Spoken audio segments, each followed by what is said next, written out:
Hi people of the Philippines and people of the world. Hit the button below and you will be subscribing to the Boy Abunda Talk channel on YouTube. Let's keep talking. Kaibigan, tuloy ang usap. We can bring together different sectors.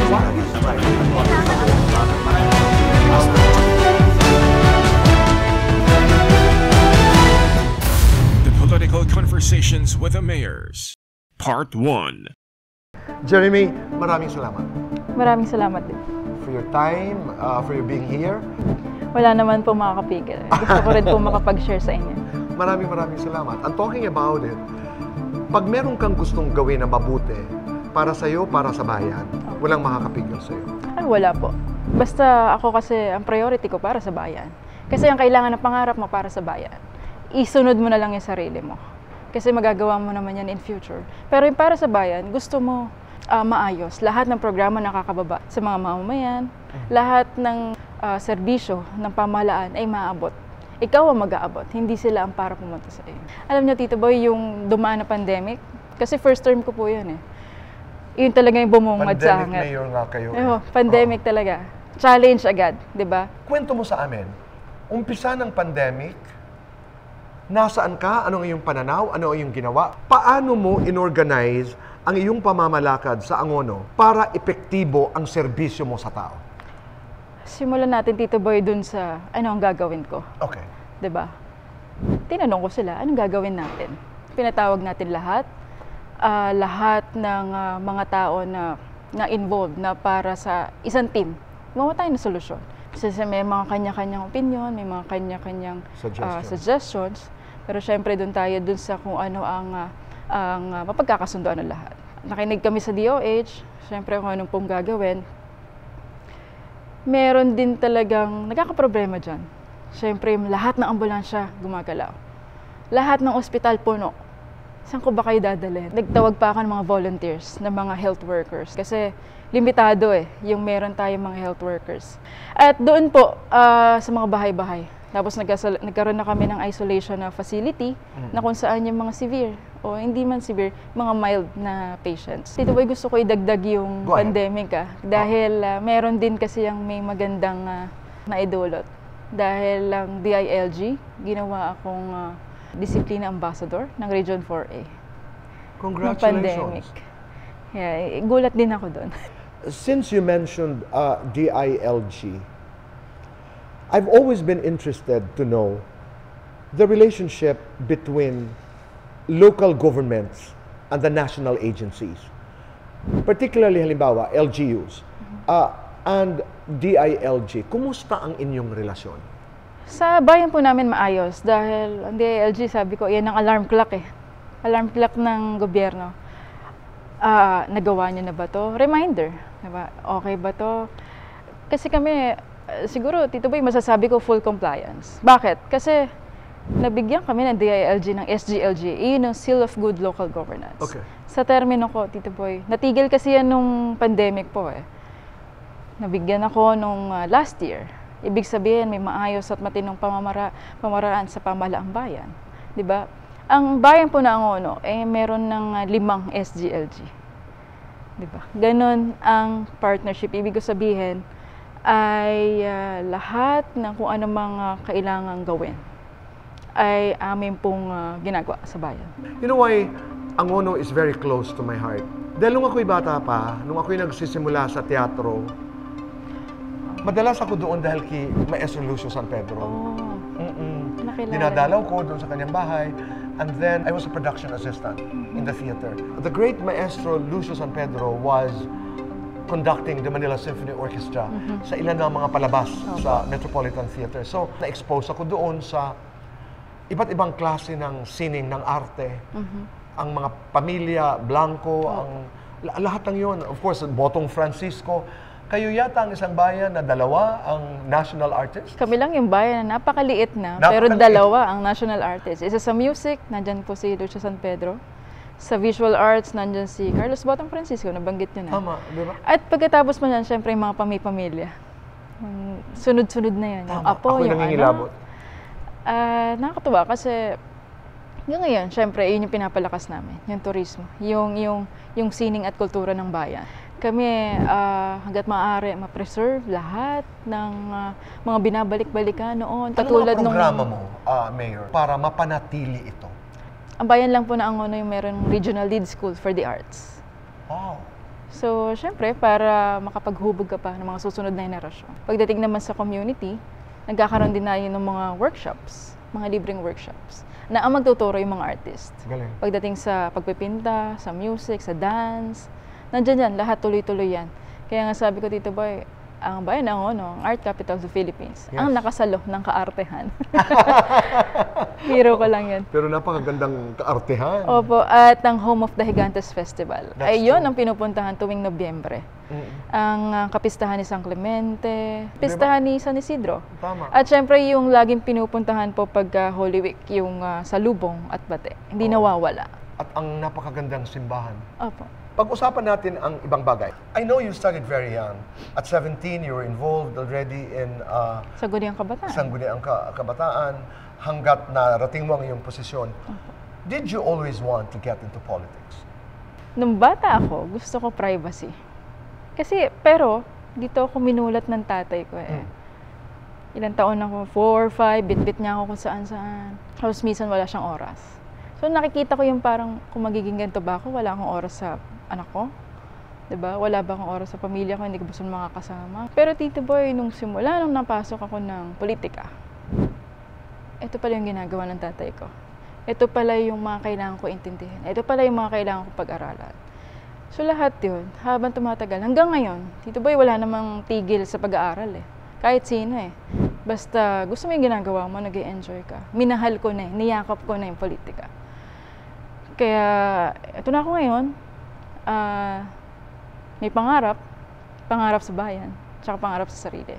Ito ba, hindi naman pwedeng wala kang pangarap sa sarili mo eh, di ba? Kailangan mong pagsabayin kung ano yung pangarap mo. Kasi yun yung mag-i-inspire sa'yo Talk about pagdating it. sa serbisyo. Pangarap sa sarili at pangarap sa bayan. Pangarap sa bayan, simple lang po yung pangarap. Dati, sinasabi ng tatay ko kasi, syempre nung bata ako, nagising kami isang beses. Lumulutang na kami. Lumulutang na kami sa foam, yung baha. Tatay ko noon, ginawa syempre yung hukay ilog, na hindi maintindihan dati. Akala nila nag-uubos lang ang munisipyo ng pera doon. Pero ngayon, nakikita natin yung resulta ng hukay ilog. Wala na gaanong baha. Pero may mga portion na unti-unti na inaayos naman natin katuwang ang ating nasyonal. So, nandun tayo sa baha, sa tatay ko.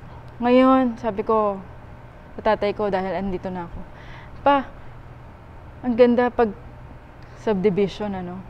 Bakit hindi natin subukan kung paano magiging plano o pangarapan natin ng isang bayan ay isang malaking subdivision na kung saan gusto ko yung mga bata safe. Gusto ko ang mga bata pag lumabas ng kalsada, ang mga magulang hindi parang mataranta. Nasan yung anak ko? Hindi okay sa labas, baka kung ano mangyari. Yun yung gusto kong ang mga bata pwede makapaglaro anytime na gusto nila sa kalsada. Sinabi mo ito sa papa mo, anong reaksyon niya? Nung sinabi mong gusto ko ang Angono parang isang malaking village. Gawin natin. Sagot niya, gawin natin. Kaya kami nagsama. O sige, nandiyan kami, inaayos namin, tuloy-tuloy. Pero syempre, hindi naman pwedeng walang lubak pagdating sa mga plano. Pero nung Ano ang pinakamalaking lubak? unang termino po kasi, ang inayos ko talaga loob ng pamahalaang bayan, yung munisipyo. Inaral ko yung local government operation. Inaral ko yung bawat departamento. Ano bang ginagawa nila? Kasi merong mga departamento na hindi align. Merong departamento nagagawa naman pero kulang. Alam mo, Tito Boy, sa gobyerno, walang labis, walang kulang. Magkamali ka ng isang desisyon, gulo-gulo na yan lahat. That's why change is difficult. Kasi niyuyug-yug mo ng konti Totoo. para mabago And that takes a lot of courage. Pinakamahirap yung nakasanayan. Yun. Nasanay na ako, ito lang ginagawa ko Na eh. iniisip ng marami na tama. Totoo. I want to discuss your relationship with your father. He is your political mentor. Opo. Oo. Siya talaga, ang advisor ko, lahat siya. But do you have disagreements? I mean, do you... Di po nawala. Hindi nawala. Lalo na nung umpisa. Siyempre, daming issues eh. Katulad nung pagpasok nung sinabi kong aayusin. Pero hindi ko naman din hinahayaan na hindi kami mag-uusap. Pag-usapan namin pa, anong opinion mo? Okay lang ba na ganito? Sinabi niya, hindi. O sige, meet halfway din tayo. Diba? Kailangan, sabi ko, ano naman tayo, sa bahay naman, ikaw ang tatay. Diba? So, pagdating sa trabaho, sabi ko, ikaw pa rin ang tinitingnan ko. Ikaw ang advisor ko. But do you have a sense that your father prepared you for this office? Ang bata mo kasi nag-umpisa. Sa tingin ko po, kasi para isama niya ako nung bata pa lang ako. Ibig sabihin, ina-expose niya ako doon sa... Public service ang kanyang ginagawa. Totoo eh. Na huwag kang maging mahiyain, matuto kang makipag-usap. Has anybody accused you of, building a political dynasty? And your take on political dynasty? Natanong na ako dyan, Tito Boy. Sabi ko, elected naman kami. Hindi naman ako ipinalit basta. At pag sinabi mo naman dynasty, di ba? Inilagay ka dyan. Inilagay ako ng taong bayan. Iba yon. Iba yung inelect ka, mayroong pinagpilian, nanalo. Nandito kami, magkasama kami mag-ama. Pero alam mo dito ba, lagi ko sinasabi to eh, kung ang tatay ko naman, nakitaan ko ng mali, sabi ko, hindi ako tatakbo dito. Ako na mismo, titigil sa tatay ko na huwag ka nang tumakbo. Kung yun niya ipapakita mo, hindi. Role model ko siya. At gusto ko, yun din ipapakita ko sa mga kabataan. Pagiging role model na isang millennial mayor. In your family, who else is involved or are involved in politics? Nag-iisa po akong anak. Kaya kami ng tatay ko, nanay ko noon, nagsumubok, kaso hindi pinalad, pero tuloy-tuloy pa rin kami. Ano po, sa pagtutulong at pagsiservisyo sa bayan. Let's talk about the other programs and policies of your government sa Angono. Lalo na sa mga vulnerable sectors. Ano ang iyong mga programa? Doon ako halos ngayon nagfo-focus. Doon ko mas binubuhay yung mga programa. Nandyan yung sa senior citizens, PWD, LGBT, children with special needs. Bakit? Yung mga nangangailangan ngayon, di ba? Kasi sa aming bayan wala pa, hindi pa tapos yung ordinansa na kung saan para ma-require lahat ng establishments makapagpasok ng seniors, ng PWDs. Pero noon pa lang ini-encourage ko na po lahat ng mga establishments. Magpasok kayo. Kasi kahit man ilang oras yan sa isang araw na matulungan lang natin sila, okay na yun. Ayun yung para may future din ng mga... Napakagandang proyekto. Opo. Instead of marginalizing them, ang dami niyan pwede pang magtrabaho. Senior citizens, tuwing Lunes, flag ceremony lagi natin kasama. Makalola ako, Tito Boy. Makalola ako. Kaya mahal na mahal ko yung mga senior citizens. Lagi ko silang kasama. Nagkakaroon pa ng mga bonding yan na once a month. Kumbaga, ibig sabihin, walang sektor na maiiwan. Diba? PWDs. Mga PWDs, kasi halos meron kaming 1,000 na PWDs. Ano. Pero kung ano man yung kailangan, halimbawa saklay, wheelchair, maraming tumutulong, bigyan natin lahat agad. Kung ano man yung kaya ng pamahalaan.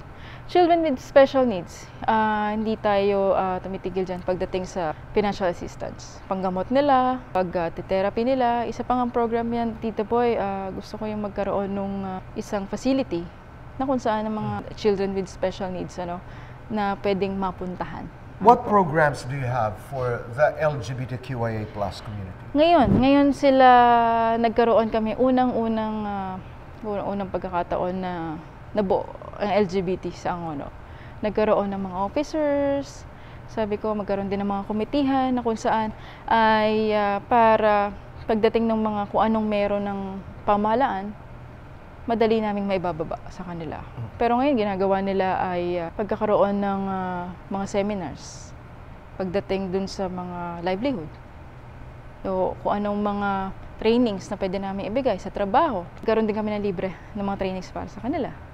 Ganon din sa mga PWDs. Kanina sabi mo, dalawang pangarap. Pangarap para sa bayan, pangarap sa sarili mo. Opo. Ano naman, Jeremy, ang pangarap mo bilang si Jeremy? Yung magawa ko kung ano yung gusto ko para sa bayan. Konektado pa rin. Opo, konektado pa rin. Hindi pwedeng magkasaliwa eh. Kasi hindi mo magagawa kung magkaiba ng direksyon. Kailangan magtutugma yan. At kailangan, ito yung bagay na para magawa mo na sabay. Dito ko ngayon natututunan, listening to you, na minsan pinahihirapan natin ang mga bagay-bagay. We talk about ideology, we talk about political philosophy, Opo. and many other things. Pero simple lang pala, pakikipag-ugnayan, pakikiharap sa tao, Ugnayan sa kapwa. Ugnayan sa... pakikipagkapwa Totoo. tao. Ugnayan sa... Ano yan eh? Meron akong 4 na ugnayan na lagi kong binibitbit. Ugnayan sa sarili, ugnayan sa Diyos, ugnayan sa kapwa, ugnayan sa bayan. Napag-usapan na natin ang tatlo. Bilang huling katanungan, anong dasal mo sa Diyos? Yung... hindi man 100% yung pangarap sa bayan. Pero at least, magawa at masimulan natin. Tulong ng Diyos. Jeremy, maraming salamat. Salamat, Tito Boy. Maraming salamat. Presented by the Philippine Women's University and the Philippine Star with JC Organic Barley, Joybus, and Boyso of La Carmela de Boracay. Hi, people of the Philippines and people of the world. Hit the button below and you will be subscribing to the Boy Abunda Talk channel on YouTube. Let's keep talking. Kaibigan, tuloy ang usap.